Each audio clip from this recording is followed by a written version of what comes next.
What can heal Libra people-pleasing? 10 keys. If you are a Libra who has spent your whole life making sure everyone else is comfortable, this message was made for you.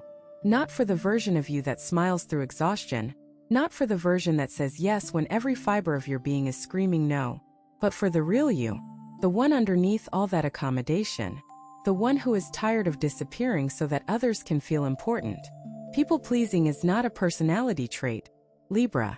It is a survival strategy, one that you develop because at some point in your life, you learned that your safety depended on keeping others happy.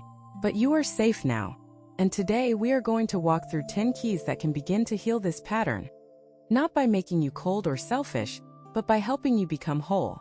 Key 1. The first key to healing people-pleasing is understanding where it came from. This is not about blame, and it is not about pointing fingers at anyone who raised you or shaped you. It is about awareness. People-pleasing does not appear out of nowhere. It develops in environments where your needs were secondary, where the emotional climate of the household depended on one person's mood, where you learned early that the quickest way to feel safe was to make someone else feel good. Maybe it was a parent whose approval you constantly sought. Maybe it was a sibling whose anger you constantly tried to prevent. Maybe it was a social environment where fitting in meant erasing the parts of yourself that did not conform. Whatever the source, the pattern took root deep inside you, and it grew so naturally that you stopped recognizing it as something separate from who you are. You started to believe that you were simply a generous person, a selfless person, a person who genuinely enjoyed putting others first. And while there is nothing wrong with generosity, there is a critical difference between choosing to give and feeling compelled to give out of fear. The first step toward healing is recognizing which one drives your behavior. When you say yes to something, ask yourself honestly, am I saying yes because I want to, or because I am afraid of what will happen if I say no? That question alone can begin to untangle decades of conditioning. It will not change everything overnight, but it will plant a seed of awareness that grows stronger every time you ask it. And awareness, Libra, is always the first key to freedom. Key 2. The second key is recognizing that discomfort is not the same as danger. This is one of the most important distinctions a recovering people-pleaser can learn. Your nervous system has been trained to interpret any sign of disapproval, disappointment, or displeasure in others as a threat. When someone frowns, your body tenses. When someone goes quiet, your mind races. When someone expresses frustration, even if it has nothing to do with you, your entire system shifts into management mode, trying to fix, soothe, resolve, or prevent whatever conflict seems to be approaching. But most of the time, there is no actual danger. There is only discomfort. Someone being unhappy near you is uncomfortable. Yes, but it is not dangerous. Someone disagreeing with your decision is uncomfortable, but it is not a threat to your survival. Someone expressing a need that conflicts with yours is uncomfortable, but it does not mean you are in peril. Learning to distinguish between genuine danger and simple discomfort is a process that takes time. It requires you to pause in those moments when your body is screaming at you to fix things and instead ask, am I actually unsafe right now? Or am I just uncomfortable? 9 times out of 10, the answer will be the latter. And sitting with that discomfort, allowing it to exist without rushing to eliminate it, is one of the most healing things you can do. Every time you tolerate discomfort without people-pleasing your way out of it, you are rewiring your nervous system. You are teaching your body that you can survive disapproval, that you can endure friction, that the world does not collapse when you choose yourself. Key 3. The third key is learning to tolerate silence after setting a boundary. This is where most people-pleasers struggle the most, because the boundary itself is only half the battle. The harder part is what comes after. The silence, the tension, the subtle shift in energy that follows when you say no to someone who expected you to say yes. For a Libra, that silence feels unbearable. Your instinct is to fill it, to explain, to reassure, to soften the boundary until it barely exists anymore. You might say no and then immediately follow it with an apology, or a promise to help later, or a long explanation of all the reasons why you cannot do what was asked. And every time you do that, you are diluting the power of your own boundary. You are teaching the other person that your no is negotiable, that if they just wait long enough or push back gently enough, you will eventually come around. Healing requires you to set the boundary, and then let the silence exist. Let the other person have their reaction. Let them feel disappointed, frustrated, or confused. Those are their emotions to process, not yours to manage. Your only job is to hold your ground and trust that the discomfort is temporary. Because it is. The silence will pass. The tension will ease. And what remains will be something infinitely more valuable than the approval you sacrificed. Your own self-respect. That self-respect is the foundation upon which every other aspect of your healing will be built, and it grows stronger every single time you choose it over the comfort of accommodation. Key 4. The fourth key is stopping the habit of anticipating other people's needs before they express them. This is a subtle form of people-pleasing that often goes unnoticed because it looks so much like thoughtfulness. You walk into a room and immediately scan for who might need something. You prepare for conversations by thinking about what the other person might want to hear. You adjust your behavior based on cues so subtle that most people would not even register them. And while this level of attunement can be a beautiful gift, when it is driven by anxiety rather than genuine care, it becomes a prison. Because what happens is this: you exhaust yourself trying to meet needs that were never actually expressed. You shapeshift so frequently that you lose track of your own form. You become so focused on preventing discomfort in others that you create enormous discomfort in yourself. The healing practice here is to wait. Wait for people to tell you what they need. Wait for them to ask.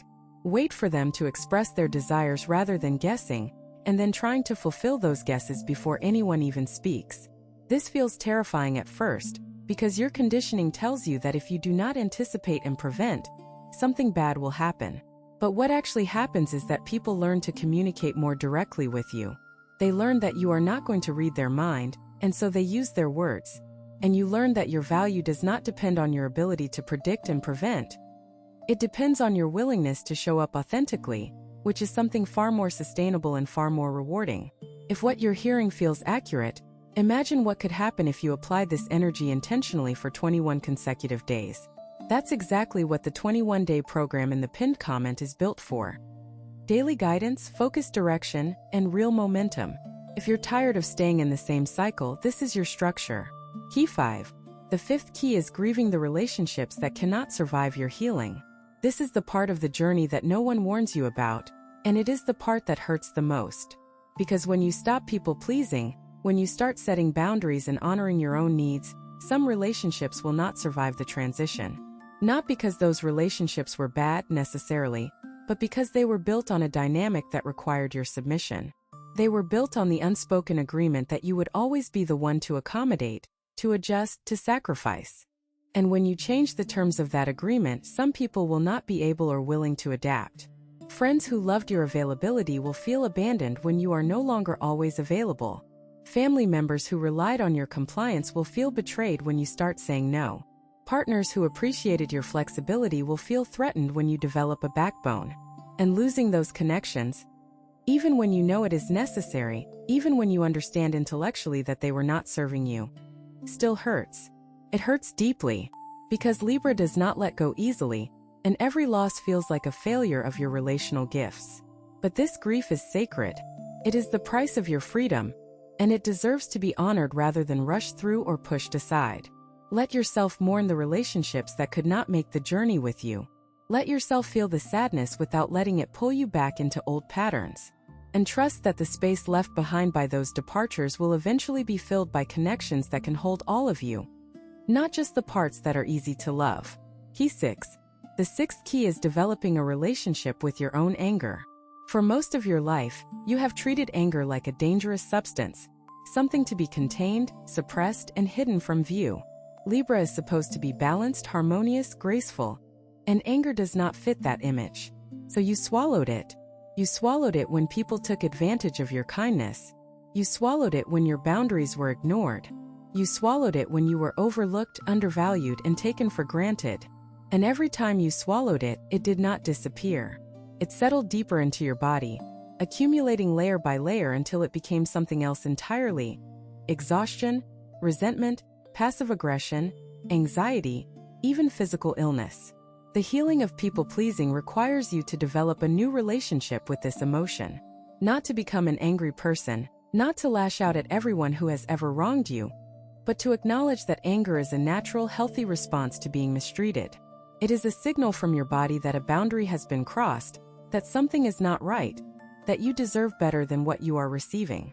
When you learn to listen to your anger rather than silencing it, it becomes one of your greatest allies. Tells you where your limits are. Tells you which relationships need renegotiation.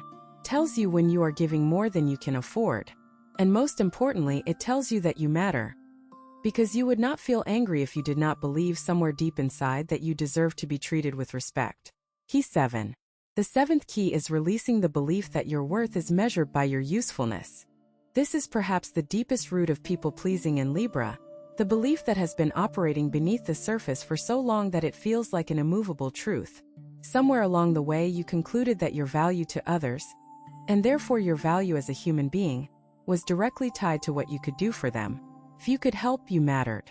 If you could fix, you were valuable. If you could comfort, advise, support, or rescue, you had a place in the world. And if you could not do any of those things, if you were sick or tired or simply had nothing left to give, then you were worthless. That belief is a lie. It was planted in you by circumstances that did not reflect your true nature, and it has been growing unchecked for far too long. Your worth is not conditional on your productivity. Your worth is not dependent on how much you can sacrifice. Your worth is inherent, unchanging, and absolute. You are valuable simply because you exist. Not because of what you do, but because of who you are. Healing this belief takes time. It takes repetition, practice, and patience. It means catching yourself every time you start to earn your place in a relationship through acts of service, and instead choosing to simply be present. It means allowing yourself to receive without immediately reciprocating. It means sitting in the discomfort of being loved for no reason at all, and trusting that the love is real. Some people watch, others transform. If you want to be in the second group, the 21-day guide in the pinned comment gives you a clear step-by-step process aligned with your sign. This isn't about waiting, it's about moving. Key 8. The 8th key is practicing the art of disappointing people gracefully. Notice the word gracefully, because this is important. Healing people-pleasing does not mean becoming inconsiderate or cruel. It means learning to disappoint others in a way that is honest, compassionate, and firm. It means saying, "I care about you and I cannot do this," without apology. It means showing up to a conversation knowing that the other person might leave unhappy, and being okay with that. For Libra, the fear of disappointing others is often greater than the pain of disappointing yourself. You will endure remarkable amounts of personal suffering to avoid seeing disappointment in someone else's eyes. But every time you sacrifice yourself to prevent someone else's disappointment, you are choosing their comfort over your integrity. And that trade over time erodes everything that makes you who you are. Practicing graceful disappointment means treating it as an inevitable part of healthy relationships, rather than a catastrophe to be avoided at all costs. It means understanding that you can be a deeply caring person and still not be available for every request. It means trusting that the people who truly love you will not crumble because you could not give them what they wanted in a particular moment. The grace comes not from perfection but from honesty, from looking someone in the eye and saying, "I love you and my answer is no," and knowing that both parts of that statement are equally true. Key 9. The 9th key is creating daily rituals that center your own needs. People-pleasers often have extensive routines built around the needs of others. Your mornings are spent preparing for what others might require. Your afternoons are spent responding to requests and managing expectations. Your evenings are spent recovering from the emotional labor of the day, only to begin the cycle again the next morning. Healing requires you to carve out sacred space in your day that belongs entirely to you.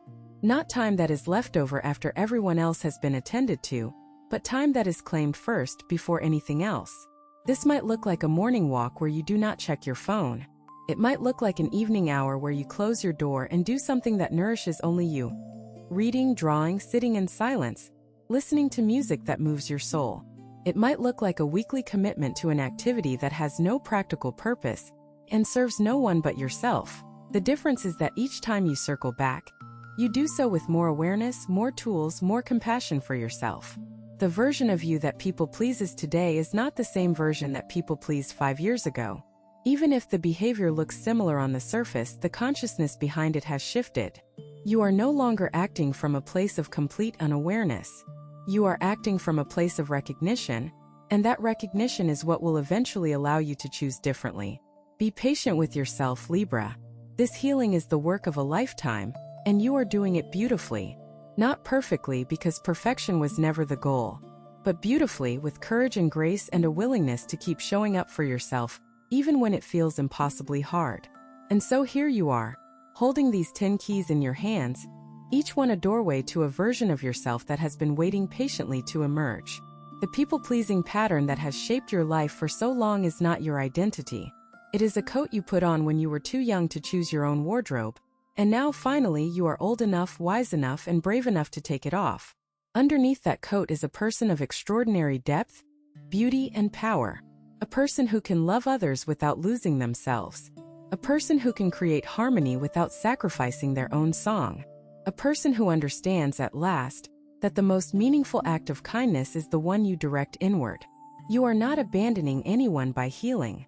You are becoming someone who can love more fully, more honestly, and more sustainably than ever before. That is not selfishness. That is wholeness. And wholeness, Libra. Wholeness is what you were always meant to find. You have two options after this video: close it and hope things shift, or decide that the next 21 days will be different. If you choose the second, the structured 21-day transformation aligned with your sign is waiting in the pinned comment. The energy is already moving, the only question is whether you are.